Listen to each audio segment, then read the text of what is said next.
네, 부자 목장, 행복한 목장, 귀한 찬양 감사합니다. 거꾸로 하면 행복한 부자. 네, 영적으로 행복한 부자 되시기를 축복합니다.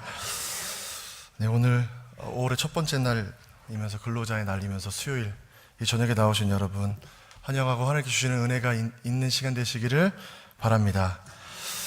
제가 얼마나 부담스러울지 여러분 생각이 되시나요? 지난 주간에 우리가 선교사님들 통해서 엄청난 은혜를 받고 제가 저녁에 섰는데 다리가 떨리네요. 오늘 여로보암의 금송아지라는 말씀으로 함께 은혜를 나누도록 하겠습니다. 쇠는 두드릴수록 단단해진다, 이런 말이 있습니다. 금은 단련할수록 정결해진다. 칼은 갈수록 날카로워진다. 인간은 맞을수록 아프기만 합니다.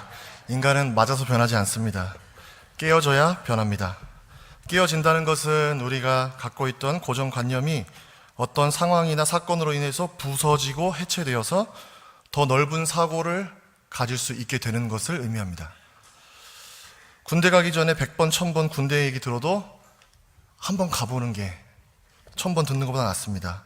깨닫는 거예요. 이런 거구나. 엄마들은 아기 낳아보면 이런 거구나. 막연한 고정관념과 생각이 실제 사건에 부딪힐 때 깨지고 달라진다는 것이죠. 제가 지난 강림절 때, 작년 성탄절 때 큐티를 하면서 은혜 받은 말씀이 있습니다. 마태복음 2장 13절부터 15절인데 무슨 내용이냐면 동방 박사들이 베들레헴에 있는 아기 예수님께 경배하고 떠난 직후에 천사가 요셉에게 뭐라고 하냐면 헤롯이 아기를 죽이려고 하니까 애굽으로 내려가라 그래요.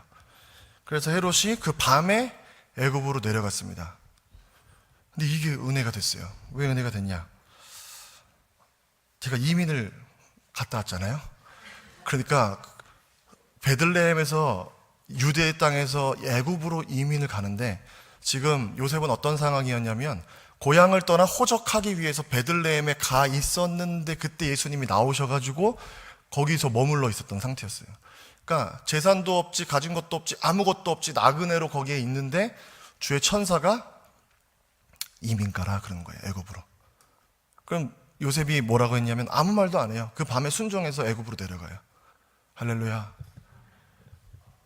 이민이 힘듭니다, 여러분. 그게 뭐 이런 표정이신데. 그래서 저는 그 말씀에 은혜가 받았어요.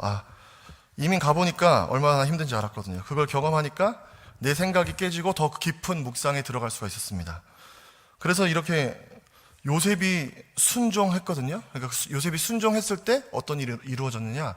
하나님께서 그 아이를 애굽에서 불러내었다라는 예언의 말씀이 성취되게 하기 위함이었다라는 거예요. 하나님의 뜻이 성취되려면 하나님의 사람이 뭐 해야 된다? 순종해야 된다. 그래서 하나님은 지금도 그 순종의 사람을 찾으시는 줄로 믿습니다. 근데 그 순종의 사람은 태어나면서부터 되는 게 아니라는 거예요. 만들어져 가는데 어떤 과정을 통해서 깨어지면서 만들어지는 거예요. 어느 권사님의 딸이 미국에 살고 있었는데 출산을 해서 산후조리도 도와주고 손주도 볼 겸 미국에 가셨답니다. 아기도 보고 청소도 하고 할 일이 많죠. 그런데 그 일을 하루 온종일 하고 이제 지쳐가지고 바람을 쐬려고 테라스에 딱 나갔는데 저 마을 건너편에 한국에서도 그렇게 좋아했던 KFC 치킨집이 있었다는 거예요. 그래서 저게 너무 먹고 싶다. 그래가지고 권사님이 갔는데 영어를 못 하시잖아요. 그런데 닭 날개 튀김이 너무 드시고 싶었대요. 그래서 전문이 Would you like to order? 이렇게 물어보는. 너 주문할래? 그랬더니 영어를 못 하니까 딱 이랬대요. 그랬더니 전문이 오케이 하고 닭 날개를 2개를 줬대요. 할렐루야. 그래서 그 다음 며칠 있다가 또 치킨이 드시고 싶어가지고 이번에는 다리를 먹어보자 해가지고 다리를 그래 오케이 하더니 다리를 2개를 줬대요. 권사님이 너무 좋아하셨대요. 그러면서 영어 별거 아니네 하면서 맛있게 드셨답니다. 그리고 며칠 후에는 이번에는 닭가슴살을 좀 먹어보자 하고 가가지고 딱 했는데 오케이 하더니 음식이 나왔는데 권사님이 너무 놀랐대요. 왜냐면은 가슴살이 아니라 우유 2잔이 나왔다고 합니다. 우유 2잔이 나와서 권사님이 영어를 공부하셨다는 슬픈 전설이 있습니다. 여러분 그 사건에 부딪히니까 깨지면서 성장합니다. 우리 신앙도 마찬가지입니다. 그리스도인은 어떤 사람이냐? 예수님을 따라가는 사람인데, 예수님을 어떻게 따라가냐? 예수님 앞에 깨어진 사람들만 예수님을 따라갈 수 있는 거예요. 예수 그리스도라는 반석에 나의 자아가 부서진 사람, 예수 그리스도라는 이 반석에 나의 자아가 부서져서 깨어진 사람만이 예수님을 따라가는 사람들이라는 것이에요. 기독교 상담가인 레리 크랩은 그의 책 깨어진 꿈의 축복이라는 책에서 이렇게 말했습니다. 인생의 목표는 성공이 아닌 깨지고 부서지는 것에 있다.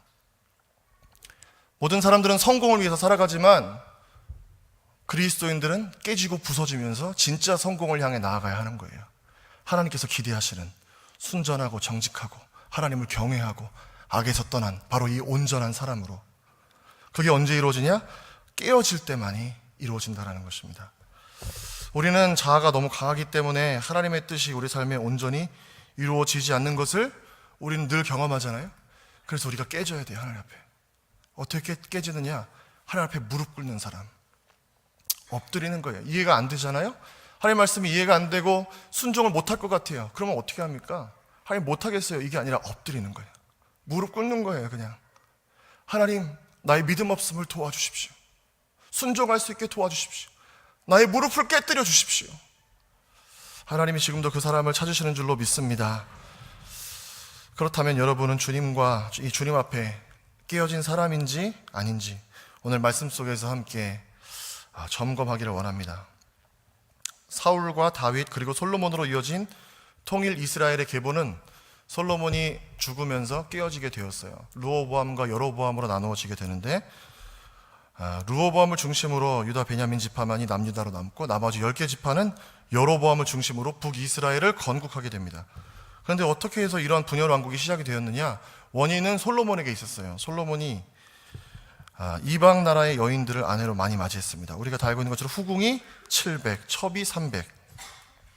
문제는 이 여인들이 많은 것도 문제였어요. 부인이 많은 것도 문제였는데 더 문제는 뭐냐면 이 부인들이 솔로몬의 마음을 하나님에게서 떠나게 했던 거예요.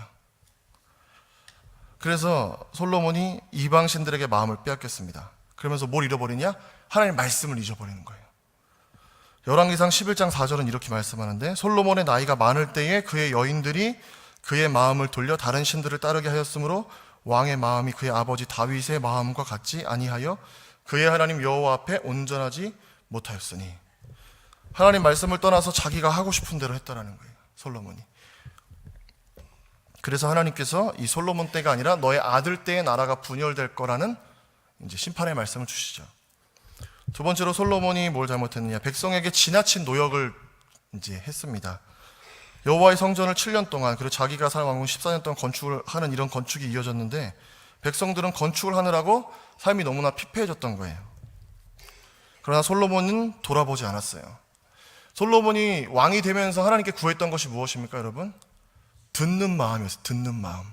내가 이 백성들을 공평하게 판단할 수 있게 하기 위해서 하나님, 듣는 마음을 주십시오. 이거 주고 했던 사람이 솔로몬인데, 그의 말년에 타락하고 나니까 그에게 뭐가 없었냐? 듣는 마음이 없어진 거예요. 하나님의 말씀을 듣는 마음이 없어지고 백성들의 이야기를 듣는 마음이 없어지는 거예요. 그냥 자기가 하고 싶은 대로. 솔로몬이 죽고 그의 아들 르호보암이 왕이 되었는데, 르호보암에게 백성들이 찾아와서 이야기합니다. 우리가 당신의 아버지 때 너무나 많은 일들을 했기 때문에 이번에는 좀 쉴 수 있도록 도와달라고, 노역을 좀 감해달라고. 근데 르호보암이 어떻게 결정을 내리느냐? 아버지는 채찍으로 너희를 징계했지만 나는 전갈 채찍으로 너희를 징치하리라. 더 심하게 할 거다, 그러는 거예요. 르호보암의 폭정에 이제 민심이 떠나가게 돼요. 이러한 상황 속에서 하나님이 누구를 부르시느냐? 여로보암이라는 사람을 부르는데, 이 사람은 솔로몬의 부하였습니다. 여로보암을 부르셔서 여로보암이 실로의 사람 아히야라는 선지자를 만나게 되면서 하나님께서 그를 부르세요. 그러면서 이 나라를 솔로몬의 손에서 찢어서 10지파를 너한테 주겠다라고 약속하세요. 10지파를 너에게 줄 거야. 솔로몬에게서 뺏어서. 두 번째로는 여로보암을 통해 새로운 나라를 세우는데 하나님의 명령과 율례를 따르는 나라를 세우도록 해라라고 하세요. 네 맘대로 다스리는 게 아니라 하나님의 말씀을 따라서 솔로몬이 실패한 것을 반복하지 말고 하나님 말씀을 따른 새로운 나라를 세워라. 세 번째는 그러나 이것이 영원하진 않을 거야. 왜? 다윗과의 언약이 있기 때문에. 너가 지금은 이렇게 나라를 세워서 다윗의 자손들을 겸손하게 하겠지만 이것이 영원한 것은 아니야. 나의 때에 내가 거두어 갈 거다. 하나님 이렇게 말씀하십니다. 그랬는데 여로보암이 처음에는 이 말씀을 믿음으로 받고 나라를 건국하는 데를 이르렀습니다. 하지만 언제 문제가 생기냐? 왕이 되면서 문제가 생겨나는 거예요. 왕이 되면서. 제사를 드릴 때가 되었는데 이제 열 지파가 절기를 지키려면 예루살렘에 가야 하지 않습니까? 그래서 예루살렘에 이 백성들이 만약에 내려가면 예루살렘에 가서 다시 우리는 원래 이 르호보암을 섬겼지, 예루살렘에서 예배했었지 하면서 이 열 지파 사람들이 다시 르호보암에게 갈 것을 여로보암이 두려워했어요. 뺏길까봐, 나라를 잃어버릴까봐. 그래서 여로보암이 어떻게 하느냐? 세 가지를 합니다. 첫 번째, 계획을 해요.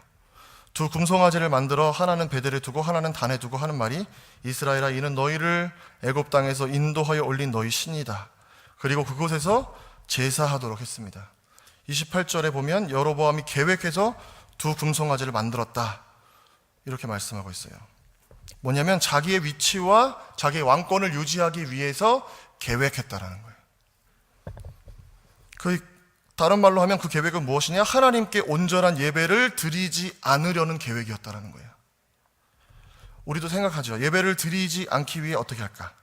학생들은 시험 공부해야 된다고 빠지고, 어른들은 집안에 중요한 일이 있다고 빠지고, 날씨가 좋으면 빠지고, 비가 오면 빠지고.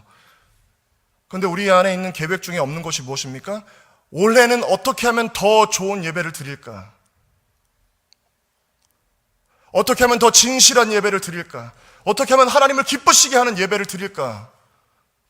여러분의 연간 계획 중에 이 계획은 있으십니까? 우리는 늘 반대로 계획해요. 어떻게 하면 조금 더 쉴까? 어떻게 하면 조금 더 누울까? 우리 안에 이런 금송아지가 없습니까? 하나님이 아닌 나를 지키기 위해서 내가 세운 금송아지.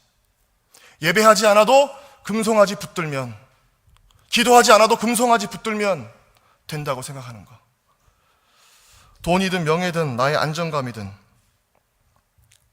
그러나 성경은 어떻게 얘기하냐? 우리 앞에 있는 이러한 금송아지들을 다 예수 그리스도의 반석 위에 깨뜨려야 한다는 거예요. 웨스트민스터 신앙고백 1조 1항은 이렇게 되어 있습니다. 사람의 제일 되는 목적은 하나님을 영화롭게 하는 것과 영원토록 그를 즐거워하는 것이다. 그래서 우리는 어떤 계획이 있었냐? 하나님을 어떻게 하면 영화롭게 할 수 있을까? 내 인생을 통해서. 어떻게 하면 온전한 예배를 드리면서 하나님 기쁘시게 할까? 사랑하는 여러분, 이 계획이 여러분의 삶에 있게 되시기를 축복합니다. 여로보암은 그렇게 하지 않았다는 거예요. 하나님을 떠날 계획을 세웠다. 두 번째로 여로보암이 무엇을 했냐? 비슷하게 절기를 정했습니다. 비슷하게. 32절에 보면 8째 달 곧 그 달 15째 날로 절기를 정하여 유다의 절기와 비슷하게 하고 제단에 올라가되 베델에서 그와 같이 행하여 그가 만든 송아지에게 제사를 드렸으며 그가 지은 산당의 제사장을 베델에 세웠더라. 하나님 앞에 드리는 예배를 비슷하게 자기가 바꾸었다는 거예요. 올해는 7째 달 15째 날은 무슨 날입니까? 대속죄일이잖아요. 이러한 절기들을 비슷하게 8째 날, 15번째 날로 바꾸는 거예요. 하나님께서 받으시는 예배가 있고 받지 않는 예배가 있습니다. 하나님이 받으시는 예배는 어떤 예배입니까?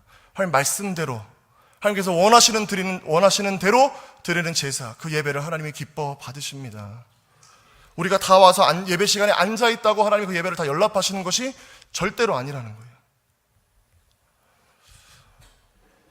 아담과 하와가 에덴에서 쫓겨나고 가장 첫 번째 있었던 사건은 무엇이냐면 가인의 살인이라고 기억하지만 사실 그것이 아닙니다. 무엇입니까? 참된 예배에 대한 이야기예요. 참된 예배. 아벨의 예배가 어떠했는가? 그것을 생각해야 되는 거예요.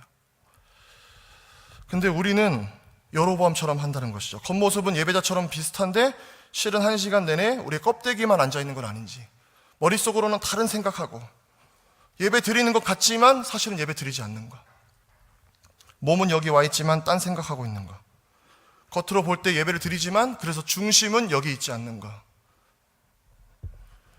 예배에 비슷한 모습은 하지만 진짜 예배 드리지 않는 것.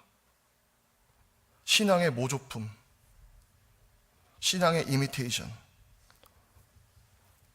어떤 사람들은 집에서 TV로 예배하고 혼자 신앙생활 한다고 합니다. 그러면서 자기는 주일 성수했다고 이야기합니다. 비슷하게 바꾸는 거예요. 비슷하게. 축도만 받으면 된다고 하고 설교 중간에 예배 들어와도 하나님이 받으시겠지라고 생각하고 예배 시간을 내 마음대로 정하는 거죠. 그러나 하나님께서는 단 한 번도 너희는 나를 비슷하게 섬겨라라고 얘기하신 적이 없어요. 너희는 나를 따라올 때 비슷하게 따라와라. 너는 내 십자가를 비슷하게 지고 따라와라라고 말씀하신 적이 없습니다. 사랑하는 여러분, 철저하게 온 마음으로 회개하고 온 마음으로 하나님을 따라가는 여러분 되시기 바랍니다.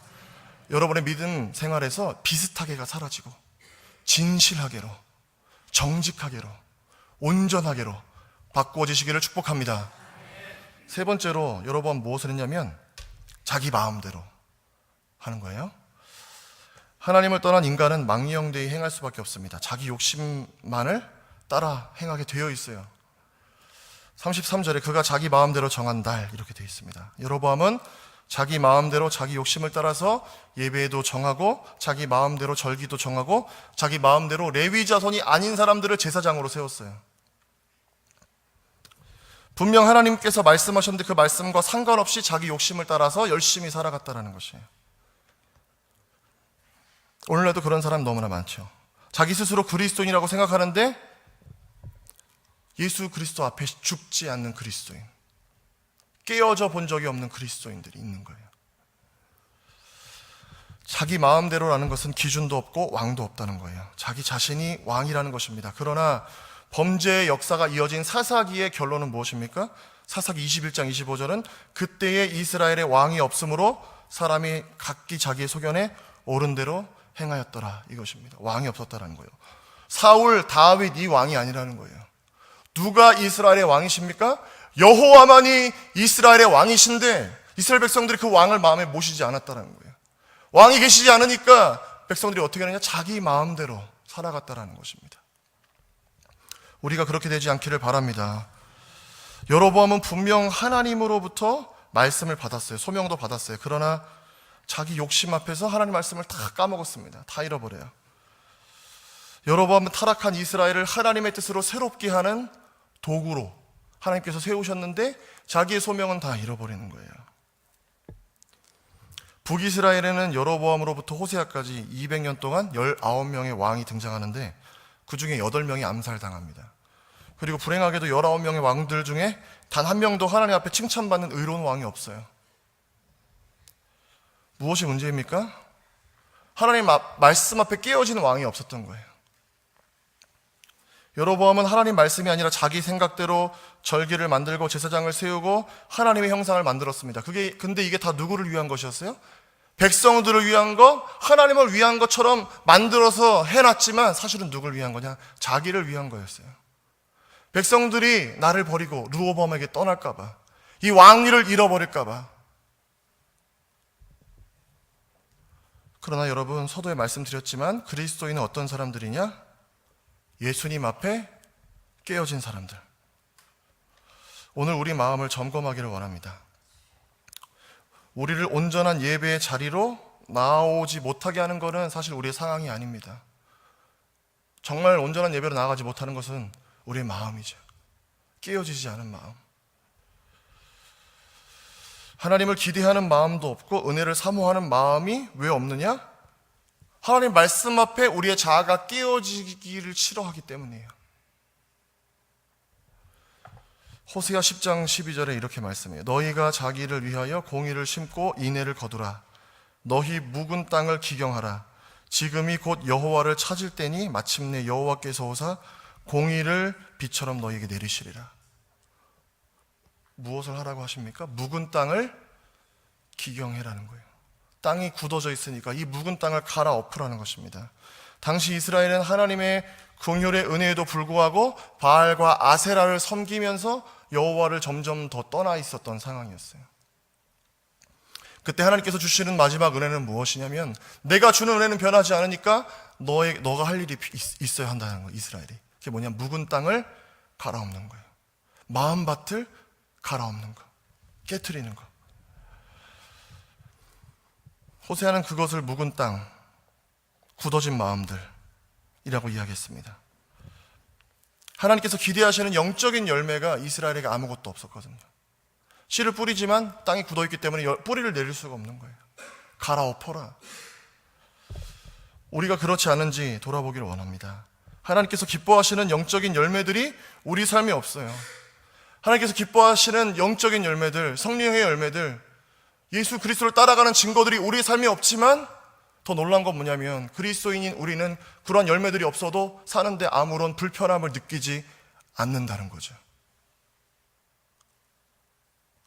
괜찮게 먹고 살만하고, 아이들도 신앙의 열심은 아니지만 적당히 예배도 드리고, 교회에 등록은 되어 있고, 나도 주일날 예배 드리고. 그러나 하나님은 이스라엘을 향하여서 그게 바로 묵은 땅이라고 말씀하시는 거예요. 이스라엘이 그때 제사도 안 지내고 여호와를 완전히 떠나 있었느냐? 그렇게 한 게 아닙니다. 여호와를 섬기면서 뭐 했냐면 바알과 아세라를 같이 섬긴 거예요.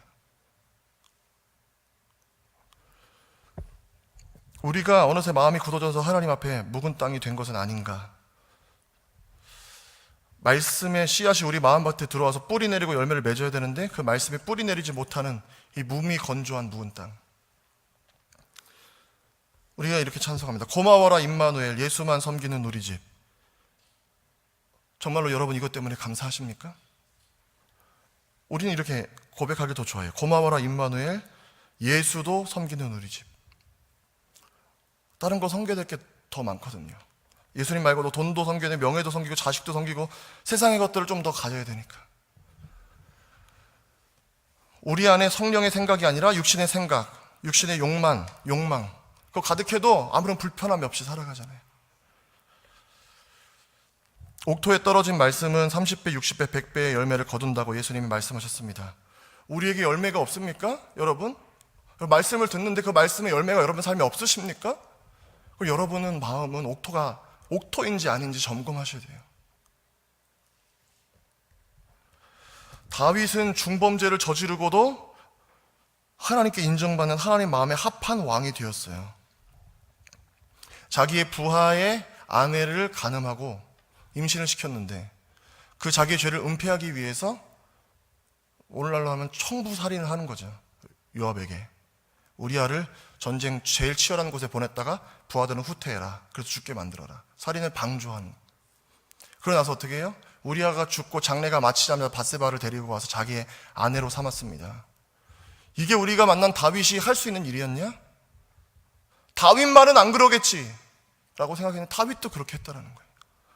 그러나 그럼에도 불구하고 하나님께서 인정하시는 왕이 될 수 있었던 이유는 무엇이냐? 하나님 앞에 깨졌거든요. 말씀 앞에 나단 선지자의 경고를 듣고 엎어졌거든요. 어떻게 그럴 수가 있었냐? 다윗은 이미 하나님 앞에 깨어진 경험이 있었기 때문이에요. 20대 광야에서 그 힘든 삶을 살아내면서 하나님 말씀 앞에 깨어진 사람. 그래서 다윗은 왕이 되었지만 나의 왕은 여호와이시다라고 고백할 수 있었던 사람이 바로 다윗입니다. 그래서 말씀 앞에 깨어지는 것이 중요합니다. 어떻게 깨어지느냐? 순종하는 거예요. 순종. 이해되지 않아도, 믿어지지 않아도 일단 그 길로 가는 겁니다. 할렐루야. 말씀이라는 진리, 이 반석에 우리의 생각과 우리의 삶을 들이다 던지는 거예요.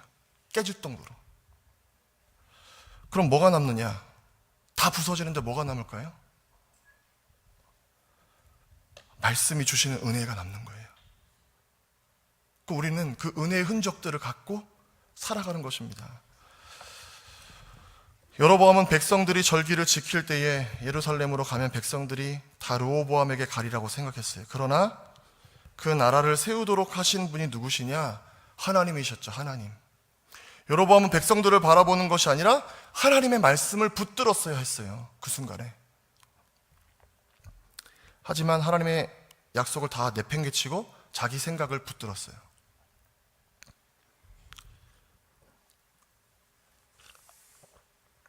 그리고 금송아지를 만들 계획을 하고 절기를 비슷하게 하고 자기 마음대로 했습니다. 그래서 우리는 어떻게 되느냐? 이 여로보암이 한 이 세 가지 부사를 바꾸셔야 돼요. 계획을 세우는데 어떤 계획? 더 좋은 예배를 드릴 계획. 할렐루야. 비슷하게가 아니라 어떻게? 순전하게, 온전하게. 마음대로가 아니라 어떻게? 주님 뜻대로. 세상이 당연히 그렇다라고 이야기하는 것에 대해서 우리는 뭘로 대답해야 되냐면 세상적으로 대답하면 안 된다는 거예요. 말씀으로 대답할 수 있는 여러분 되시기 바랍니다. 세상이 다 얘기할 거예요. 이렇게 하면 너 그 길로 가는 게 아니야. 그거 잘못된 거야 라고 얘기할 수 있어요. 그럼 그때 어떻게 하시냐? 갈대처럼 흔들리는 것이 아니라 주님 말씀 붙들고 따라가는 여러분 되시기 바랍니다. 바울은 갈라디아 교인들에게 담대하게 이야기했어요. 갈라디아서 6장 17절에 이후로는 누구든지 나를 괴롭게 하지 말라. 내가 내 몸에 예수의 흔적을 지니고 있노라. 무슨 말씀입니까? 나는 예수님을 따르다가 받은 고난의 흔적이 있어 라고 얘기하는 거예요. 너희가 할례를 자랑하냐?